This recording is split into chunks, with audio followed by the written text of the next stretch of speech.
찬양합니다.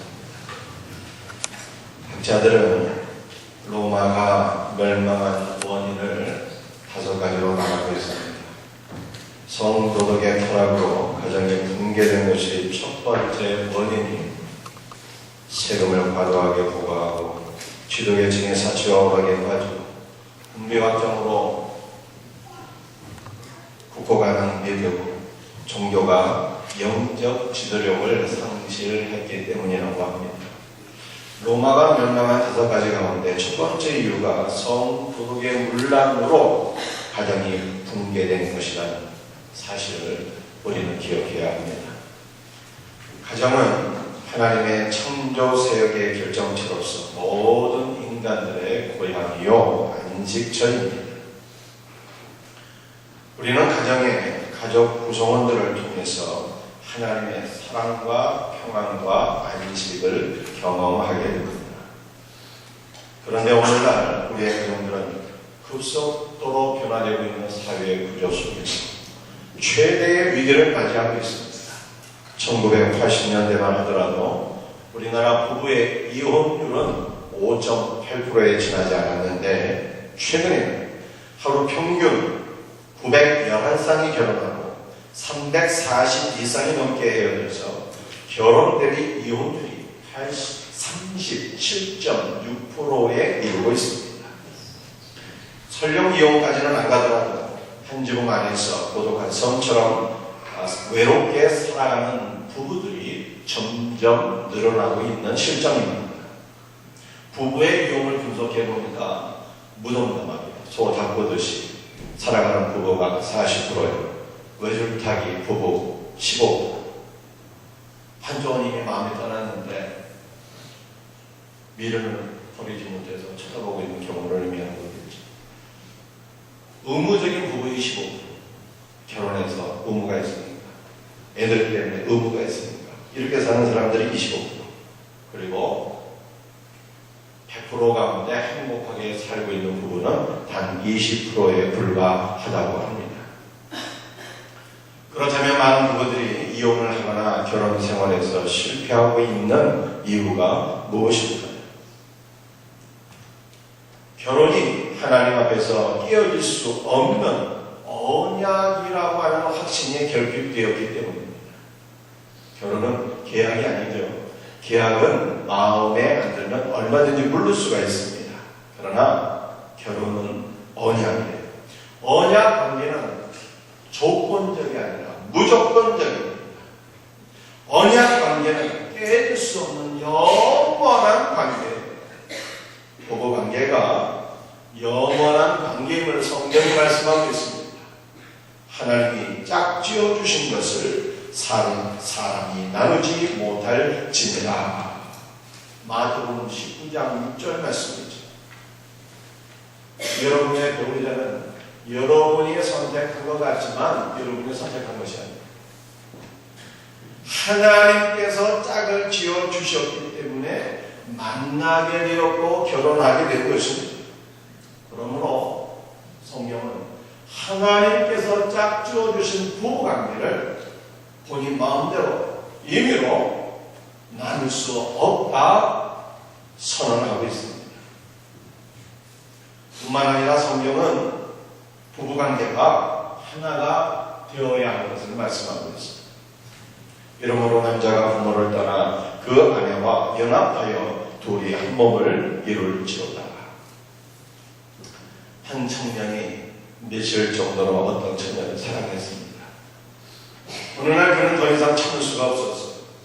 그는 밤늦게 사랑하는 처녀의 방문을 두드리며 자기를 들어가게 해달라고 애원했습니다. 처녀는 그에게 물었어요. 누구세요? 청년이 대답합니다. 나요. 그러자 처녀가 또 대답을 했어요. 제 방은 아주 좁아서 한 사람밖에 들어올 수 없습니다. 돌아가세요. 청년은 슬픔을 잊기 위해서 세상으로 나갔습니다. 그러나 그녀를 잊을 수가 없었어요. 그녀도 자기를 사실은 무척 사랑한다고 하는 것을 알고 있었기 때문입니다. 그는 거절의 이유를 모른 채 몇 년을 방황했습니다.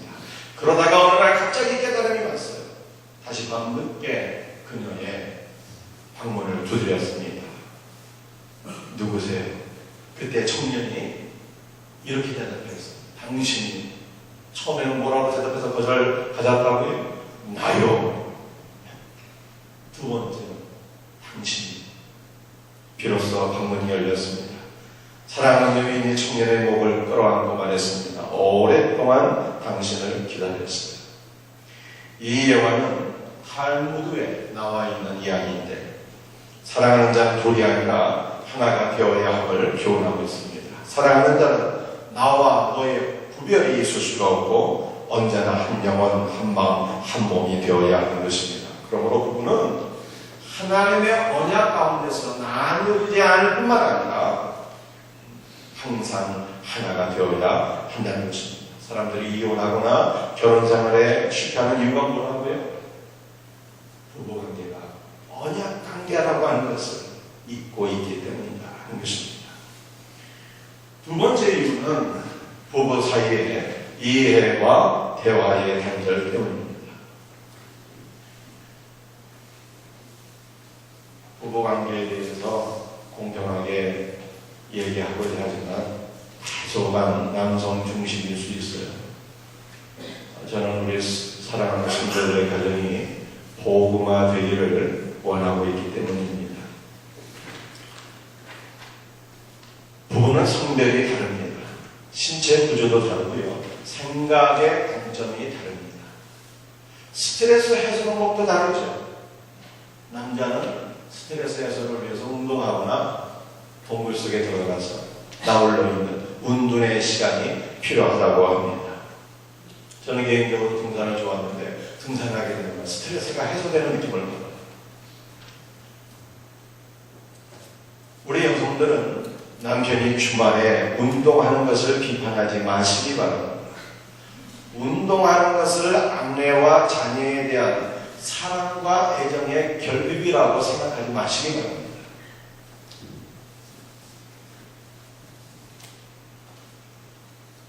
운동은 아내와 자녀에 대한 사랑과는요, 별개의 차원이에요.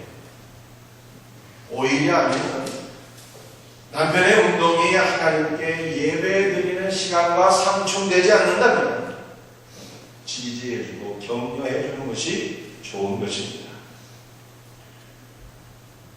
남편에게는 동굴 속에 들어가서 나홀로 있는 은둔의 시간이 필요하다고 어떤 학자가 얘기를 합니다.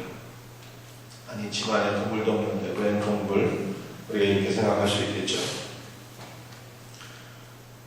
남편이 퇴근 후에 TV에 파묻혀 있는 것 또는 게임에 몰두해 있는 것이 동굴 속에 들어가서 운둔하고 있다는 말입니다. 남편이 TV나 게임에 몰두하고 있는 것은 지금 스트레스 엄청 받고 있어서 스트레스 해소 중이다, 이렇게 생각하시면 됩니다. 그러므로 남편이 퇴근 후에 혹은 주말에 동굴 속에 들어가서 혼자 운동의 시간을 가질지라도 비판하지 마시기 바랍니다. 이것을 아내나 자녀들에 대한 사랑과 애정의 결핍이라고 생각해서는 안 되는 거예요. 오히려 남편의 모습을 바라보면서 불쌍히 여기고 긍휼히 여기고 기도해 주어야 되는 거죠. 아내는 스트레스 해소를 위하여 대화의 상대가 필요합니다. 흔히 여성은 수다를 떨어야 스트레스가 해소된다 하지 않습니까? 선교사님의 아내의 경우 우울증에 걸리신 분들이 많아요. 왜냐하면 스트레스는 많은데 해소할 길이 없기 때문입니다. 대화는 모든 인간관계에서 삶의 의미와 보람을 확인하게 되는 본질적인 요청입니다. 바람직한 부부관계의 형성은 커뮤니케이션에 열린 통로와 기술이 없이는 불가능합니다. 따라서 부부관계의 회복을 위해서는요, 커뮤니케이션의 기술이 있어야 되는 거예요. 효과적인 대화를 위해서는요, 남편과 아내를 서로 쌍방에서 이해하는 것이 필요합니다. 부부관계 대화 회복을 위해서 아내는 남편의 뭘 이해를 해야 되는 거예요. 남성은 이해받기를, 남성은요 인정받기를 원한다는 것입니다. 그래서 에베소서 5장 33절이 이렇게 말씀하고 있어요. 아내도 자기 남편을 존경하라. 아내가 남편을 인정 또는 존경하게 될 때 대화의 문이 열리게 됩니다. 아내가 남편과 얘기하는데 이런 멘트는 안 되는 거죠. 예를 들어서 당신 나 만난 것을 행으로 알아야 돼. 나 안 만나서 당신 어떻게 할 뻔했어? 아마 요청하고 평생 혼자 살아야 됐을걸. 이런 멘트는 남편의 자존심을 전혀 세워주지 못하는 말입니다. 한 걸음 더 나아가서 내가 어쩌다 당신 같은 인간을 만나서 이런 고생을 하는지 몰라. 당신 만난 거 정말 후회해. 물를 수만 있으면 물렀으면 좋겠어. 이런 멘트는 남편에게 치명타입니다. 자아상을 무너지게 합니다. 절대로 해서는 안 되는 말입니다. 어떤 말을 해야 돼요? 바로 이런 말. 여보, 내가 당신을 만나는 것은 너무나도 큰 축복이야. 내가 당신 만나지 않았으면 어떻게 됐을까? 생각만 하고 아찔해. 당신은 내가 알고 있는 모든 남자들 중에 최고야. 이런 말을 해야 돼. 한번 연습 한번 해볼까요? 연습. 둘들이 짝을 여자분들 혹은 부부가 짝을 더 좋으시겠고요. 한번 잘 따라서 한번 해보세요. 연습을 해야 되거든요. 한번 따라해 보시기 바랍니다. 여보, 왜 한다? 따라하시네. 여보, 내가 당신을 만난 것은 너무나도 큰 축복이야. 내가 당신 만나지 않았으면 어떻게 됐을까? 생각만 해도 아찔해. 이 마지막이 결정사의 마지막은 가장 중요합니다. 내가 알고 있는 모든 남자들 중에 당신이 넘버원이야.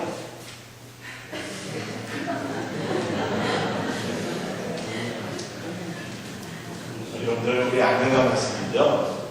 이런 멘트 한번 날리게 되면 남편은 한 달 동안 밥 안 먹고 삽니다. 우리 남편들 동의하십니까?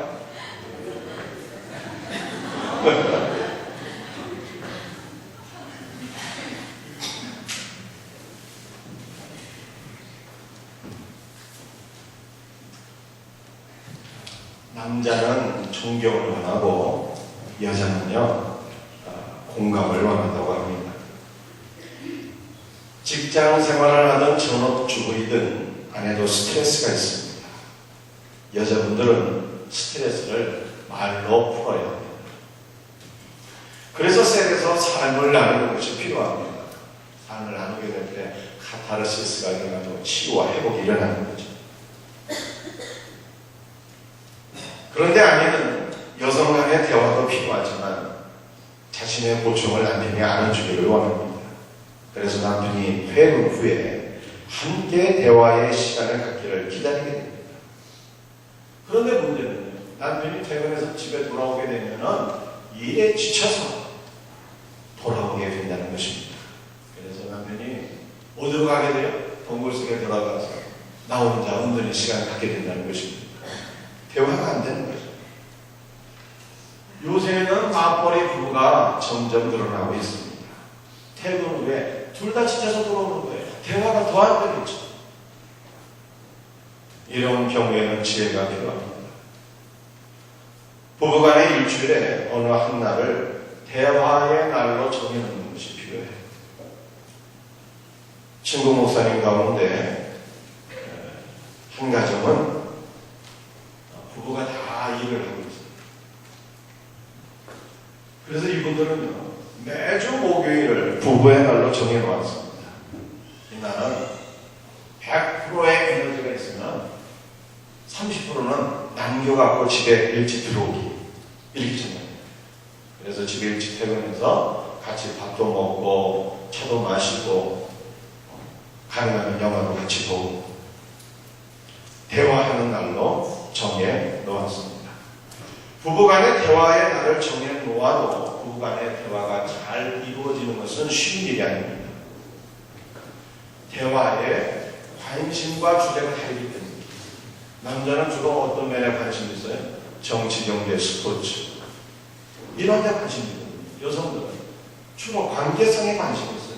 하루 종일 있었던 아이들과의 얘기를 나누기를 원하는 것 아니겠어요? 부모님과의 얘기, 또 이웃과의 얘기, 혹은 하나님과의 관계성, 이 관계를 나누기를 원하거든요. 관점이 다르죠. 주제가 다릅니다. 당연히 대화가 잘 되기가 어려운 거예요. 따라서 효과적인 부부 대화를 위해서는 적어도 부부 대화의 날만큼은 나의 관심사항이 아닌 상대방의 관심사항을 갖고 대화하는 것이 필요합니다. 또 대화의 날을 정해놓고 대화의 주제를 상대방에게 맞춘다고 해도 부부 대화는 쉬운 것이 아닙니다. 대화에 있어서 중요한 것은 공감이라고 합니다. 그런데 남자는요, 이게 공감이 잘 안 돼요. 여성의 두뇌가 감성이 발달되어 있다면 남성의 두뇌는 이성이 발달되어 있습니다. 그래서 남자는 대화에 있어서 서로 물론 결론이 중요합니다. 부부간의 대화가 길어지면 남편이 늘 하는 얘기가 있지 않습니까? 그래서 결론이 뭐야? 결론이 중요합니다.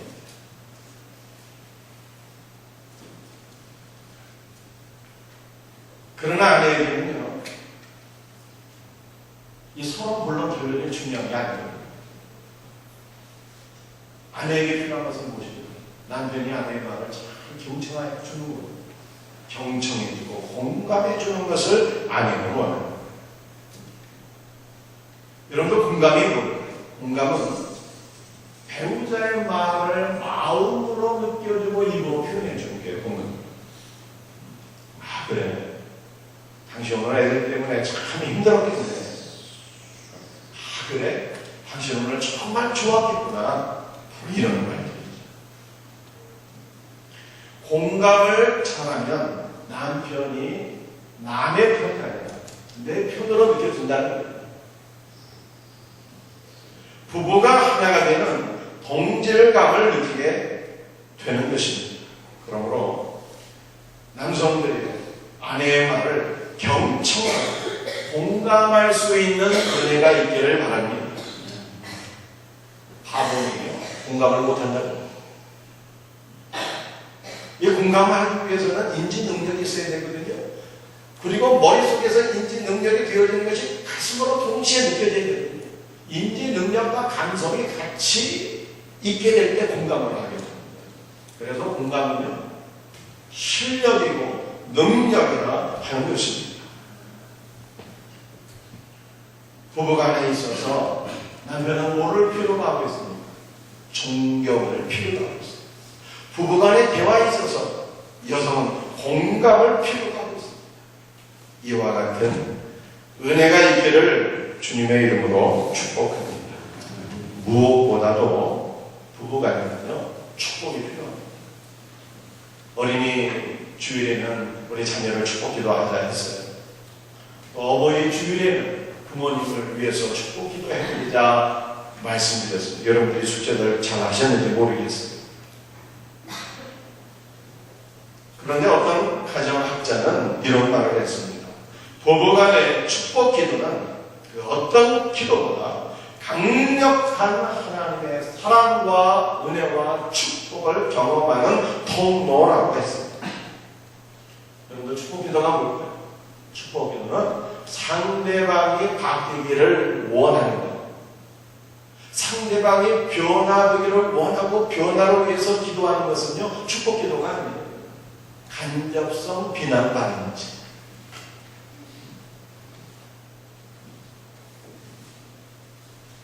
축복 기도는 하나님의 마음으로 상대방을 있는 모습 그대로 용납하고 있는 모습 그대로 사랑해주고 그리고 축복하는 것이 진정한 축복 기도인 것을 믿으시기를 바랍니다. 따라서 부부간의 대화에 있어서는요, 상대방의 변화를 바라는 바람들, 비난성 바람들은요, 삼가해야 될 것입니다. 배우자가 변화될 것을 요구하지만 내가 먼저 변화되어야 한다는 것을 깨달아야 돼요. 그리고 배우자의 모습, 지금 현재 모습, 있는 그들의 모습을 인정하고 용납하고 사랑하고 축복해야 되는 것입니다. 여러분들 배우자에게 축복성 멘트를 알려보세요. 부부관계에 반드시 변화가 일어나게 될 것을 믿으시기를 바랍니다. 결혼생활에 문제가 생기는 것은요, 가사를 분담하지 않기 때문이라고 합니다. 결혼을 선택으로 생각하는 젊은이들이 점점 늘어나고 있습니다. 이혼을 할 수도 있다 생각하는 사람들이 점점 늘어나고 있다는 거예요. 그런데 이렇게 생각하는 분들을 남성과 여성으로 나누어 보니까 여성의 숫자가 더 많다고 합니다. 약 10%가 더 많다는 거예요. 남성보다는 여성들이 결혼을 선택사항으로 생각하고 있고 또 이혼도 할 수 있다, 이런 생각을 가지고 있습니다. 그 이유가 무엇이겠습니까? 남자들이 육아와 가사를 분담하지 않기 때문입니다. 심지어는 맞벌이를 해도 대한민국의 남성들은 가사를 분담하지 않는다고 합니다. 대한민국의 남편들 가운데 육아와 가사를 균등하게 분담하는 가정은요, 10%밖에 되지 않는다고요.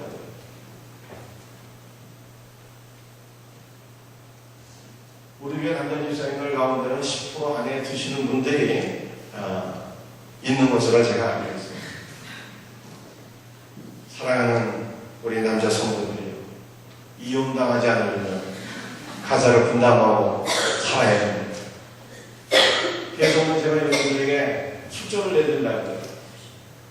집에 돌아가시면 저녁 먹고 나서 우리 남자 성도들이 설거지 하시기 바랍니다. 왜 아들이 없으십니까? 아들이 있는 집들은요, 아들 데리고 설거지 하세요. 나중에 아들 결혼해갖고 쫓겨나면 안 되니까 아들들이 미리 훈련시킵니다. 두 번째 숙제입니다. 두 번째 숙제는요, 여러분들 부부간에 꼭 축복 기도를 한번 해보세요. 축복 기도. 부모가 자녀를 축복하는 것은요, 이 일방입니다. 또 자녀가 부모를 축복하는 것도요, 일방입니다. 부부 축복은요, 쌍방향, 쌍방향. 남편이 아내를 축복하며 또 아내가 남편을 축복하고 쌍방향 기도가 되거든요. 그래서 여러분들 부부가 서로 축복하게 될 때 무엇보다도 강력한 하나님의 은혜와 축복을 경험하게 된다는 거예요. 순종할 수 있는 은혜가 있기를 바랍니다. 네 번째로 말씀드리죠. 마지막으로 결혼생활에 문제가 생기는 것은 성생활에 대한 바른 철학과 태도가 결여되어 있기 때문입니다. 놀라게도 문제 있는 가정들이 지금 얼마나 많았습니까? 그런데 문제 있는 가정의 90% 이상이 성생활에 문제가 있다고 합니다. 굉장히 놀라운 수치죠. 부부는 성생활을 통해서 부부의 하나됨과 행복 그리고 출산의 영광을 맛보게 됩니다. 고린도전서 7장 3절 같습니다. 남편은 그 아내에 대한 의무를 다하고, 여기서 말하는 의무는 무슨 의무입니까? 성적 의무를 말하는 거예요. 아내도 그 남편에게 그렇게 할지라 의무를 다하는 거예요. 하나님 말씀입니다. 성생활에는 7가지 계명이 있다고 합니다. 간단하게 말씀드릴게요.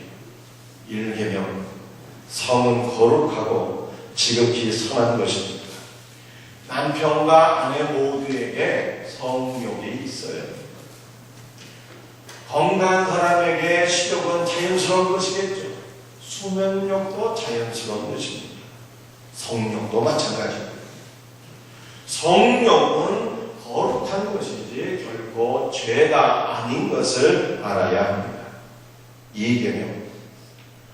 성은 생육하고 번성하는 것을 목적으로 하나님께서 주신 선물입니다.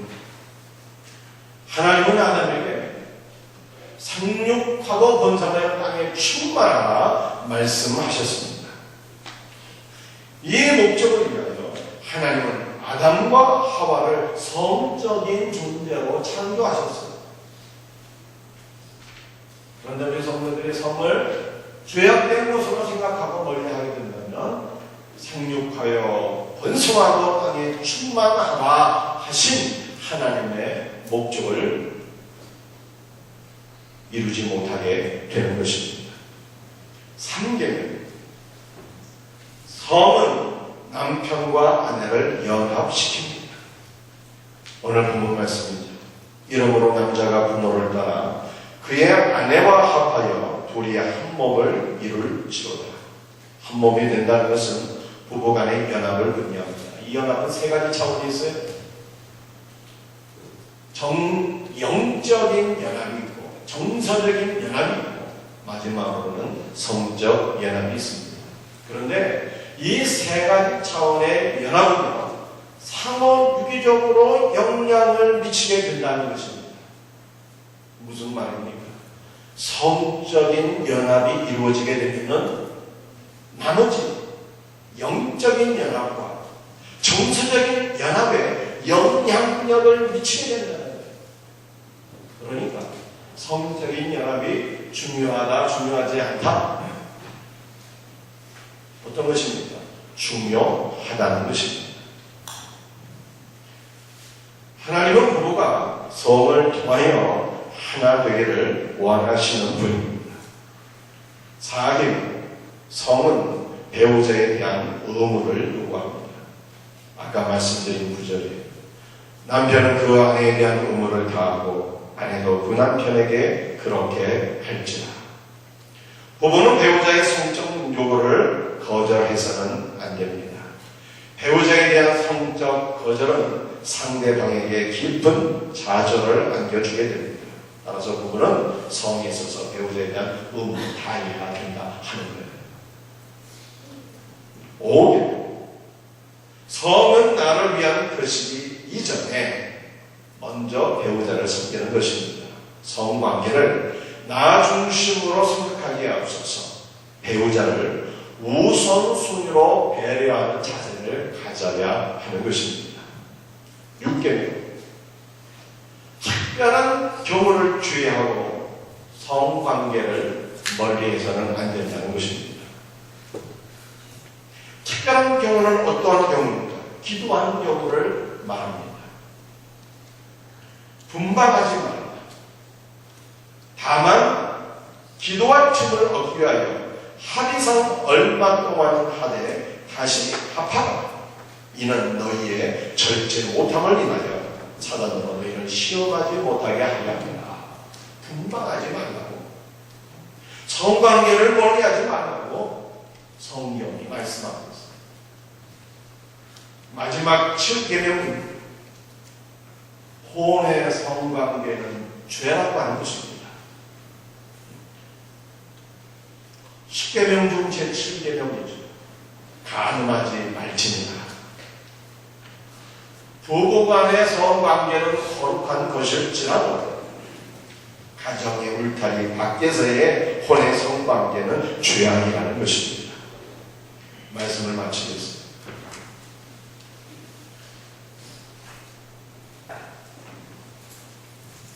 결혼생활의 심판은 네 가지 이유가 무엇인가를 우리가 생각해 보겠습니다. 이 네 가지를 통해서 우리가 부부관계의 회복을 이룰 수 있는 비결도 우리가 배우게 되는 것입니다.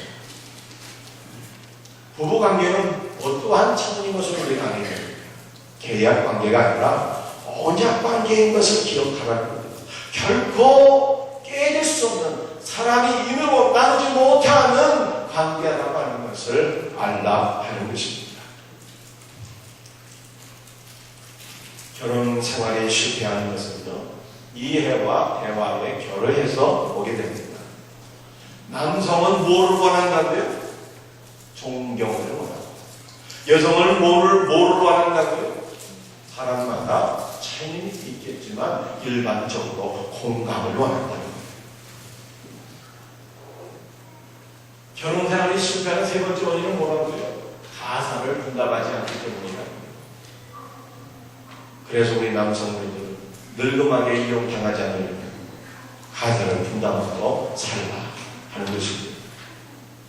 네 번째로, 가정생활에 부부관계의 문제의 상당 부분은 어디에 있다? 성관계에 있다. 문제 있는 가정의 90%가 성문제라는 거예요. 성문제를 우리 말씀 안에서 여러분들 해결받을 수 있는 은혜가 있기를 바랍니다. 이로써 하나님께서 맺어주신 우리 모든 성도들의 부부관계가 주님 안에서 더욱 행복하고 건강한 관계가 될 수 있기를 예수님의 이름으로 축복드립니다. 우리 다 같이 일어나셔서 찬송하시겠습니다. 찬송가